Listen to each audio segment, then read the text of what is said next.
Hi, and welcome to Artifacts with me, Jess. And also Art Opinions, but I couldn't really think of a very good pun for Art Opinions. So I thought I would basically finish out this myth series, and I thought I would do so with one of my absolute favorite myths, even though in a couple of days I might think of another one that we have to address. But I'm not going to do any more than 5 videos on the mythological stuff before I move into my absolute favorite things, like the biographies of some of my favorite artists and weird art movements that occurred throughout the course of history, funny things that happened in the art world. I'm looking at you, Gauguin. So today we're going to do one of my absolute favorites, and that one is My Kid Could Do That. I drew this picture. Ooh, I see a painting of a black square. Is that all there is to see, or am I just being a square? Black square is pulchritudinous in its perfection. It's the quintessence of the existential pit of despair that lies deep within the spirit of each and every human being. Oh, so is that objectively real? I mean, life is just tragedy and meaninglessness. Why should our art reflect anything otherwise? I mean, does everything need to be an escape?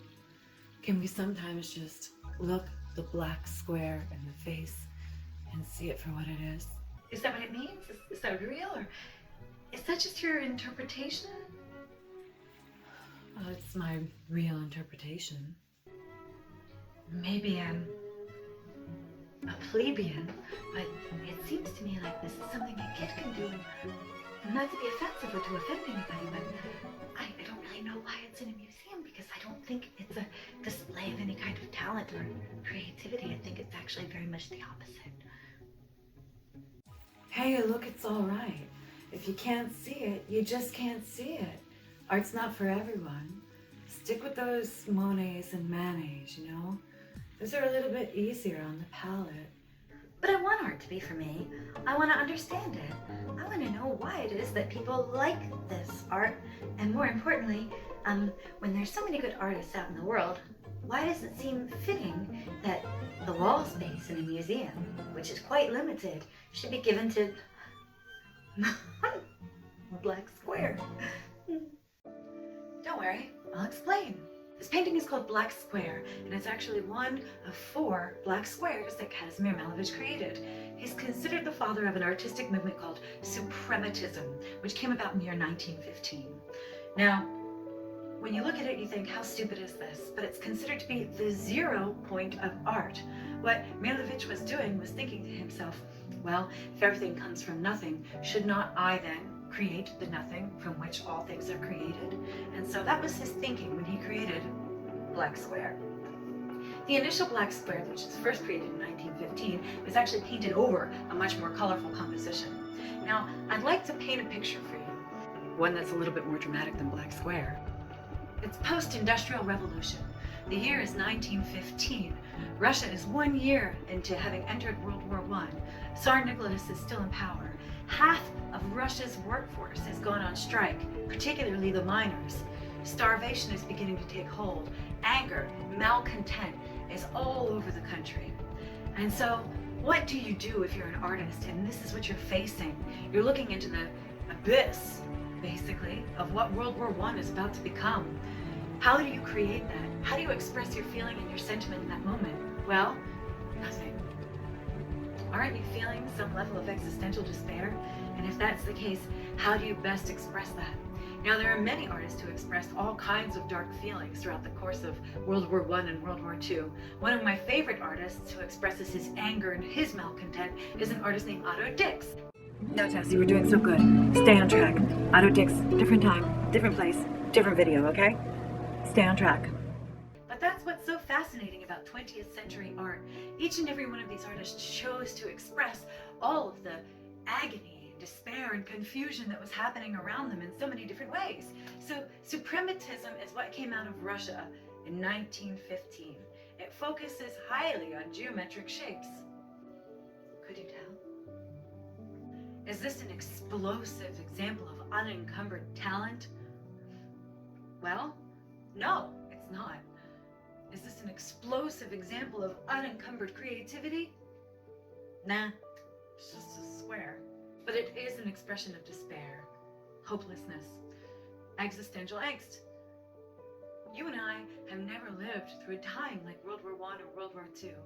And so as a result, it's really difficult for us to imagine what it's like when we're starving, when we're plagued and racked with disease. It's hard for us to conceive of such a thing. And so art should always reflect what's important at the time of its creation. Now, I'm going to make a huge effort to try to keep this video relatively brief. A little bit on the shorter side today. Short?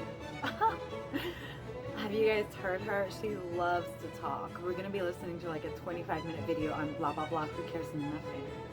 Well, I happen to really like art, and so that's a big challenge for me. One time I was on a television show where I talked about art for 7 hours straight, and at the end of it, I still didn't feel like I'd said everything. I still felt like there was so much more I could talk about and so many more wonderful historical connections I can make. We are going to attempt to make this one relatively brief, but I haven't started editing yet. But if I find that we're like 35 minutes in, I'll come back and I'll let you know that that challenge was completely impossible. In any case, I'd like to begin with a little trip down memory lane. Back when I was a youngling, my mother would ever so often let me skip school. Oh, you skip school all the time? Is that why you're such a novice? Well, it's not like it was all the time. It was every rare once in a while. And I would skip school and she would take me to my favorite place in the whole wide world. And that was the Philadelphia Museum of Art. And we would go to my favorite section, which was the artworks from the Romantic era and the medieval era. And we would even go to see the armor that the knights in shining armor used to wear.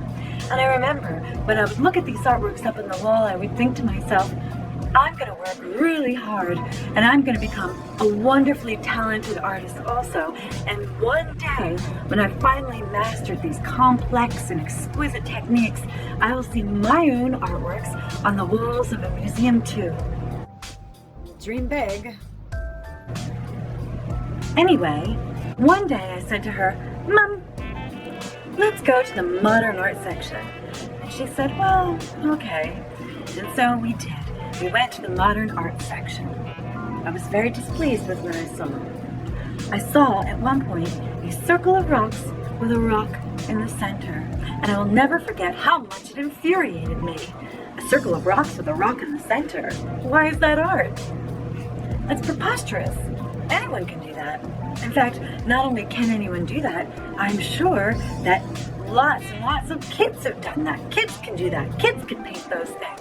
Yes, it could go in a museum like Pollock. And then I thought, well, why should anybody work very hard to be a wonderful or talented artist if they can just take some preposterous scribblings that they made at some point and they can be up on the museum wall as well? Then I realized I'm also a little bit guilty of perpetuating this reality. What do you mean, Jess? Well, let's do an experiment together, you and I. Ask yourself, who is your favorite artist? I've tried this experiment with many people. People would give you sometimes rather expected responses. Monet, Picasso, Chagall. Sometimes you would hear the random Turner, Thomas Kincaid. But for the most part, you would hear late 19th century to 20th century artists, very often being repeated as the favorite for the vast majority of people. So, let's assess. How many Renaissance, Romantic, or Symbolist artists can you name? Literally, the only thing you have to do, just name the Ninja Turtles and you'll be fine. Generally speaking, when you ask people who's their favorite artist, you don't often hear Leonardo da Vinci, or Botticelli, Titian, Caravaggio, J.W. Waterhouse. Don't forget Peter Bruegel the Elder. Eugene Delacroix, Edward Leighton. Generally speaking, you don't hear people repeating the names of these artists. And even though, if you were to compare a Sir Edwin Landseer with, let's say, for example, a Mark Rothko, most people would prefer the imagery of Sir Edwin Landseer to the imagery of a Roscoe. Most people would look at that Sir Edwin Landseer and they would say, that's talent, that's ability. I like that, I respect that, and I appreciate that. Many people would look at the Roscoe or the Picasso and they would say, that's refuse.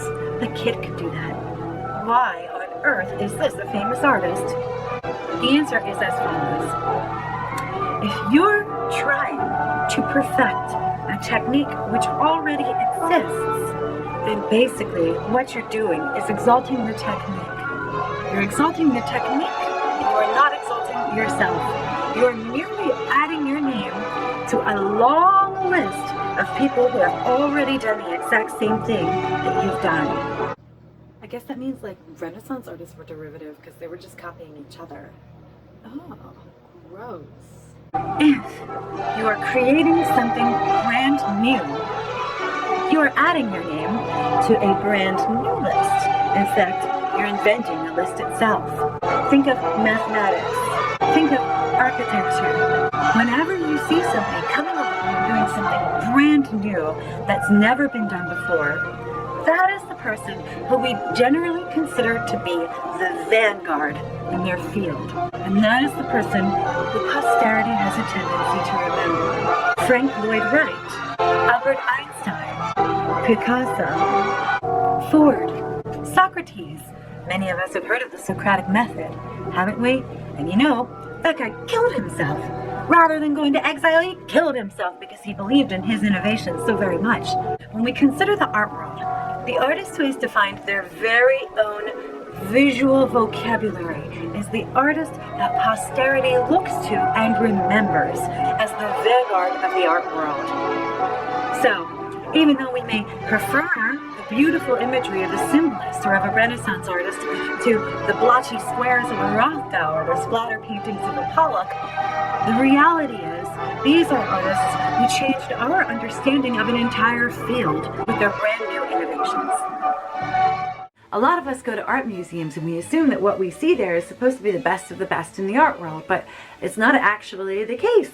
A lot of times the artwork that we see is absolutely gorgeous, and so it's easy for us to get confused. But the reality is that an art museum exists so that we can enjoy historical artifacts, and so that we can learn what it was that governed their creation, or what societal events were occurring at the time, or historical events that were occurring at the time that compelled artists to create art in such a way. During the Renaissance, humanist ideals started to come to the forefront. They started to believe at that time that human life was actually valuable, human beings were valuable, and the greatness of humanity should be exalted. When you look at the art, you see a reflection of those beliefs in the art.